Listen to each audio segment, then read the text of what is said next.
మత్తయి సువార్త. అబ్రహాము కుమారుడగు దావీదు కుమారుడైన యేసుక్రీస్తు వంశావళి. అబ్రహాము ఇసాకును కనెను, ఇసాకు యాకోబును కనెను, యాకోబు యూదాను అతని అన్నదమ్ములను కనెను, యూదా తామారునందు పెరెసును జహరును కనెను, పెరెసు ఎస్రోమును కనెను, ఎస్రోము ఆరామును కనెను, ఆరాము అమ్మినాదాబును కనెను, అమ్మినాదాబు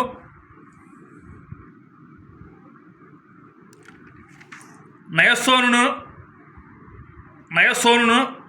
కనెను, నయస్సోను సల్మానును కనెను, సల్మాను రాహాబునందు బోయాజును కనెను, బోయాజు రూతునందు ఒబేదును కనెను, ఒబేదు యెష్షీని కనెను, యెష్షీ రాజైన దావీదును కనెను.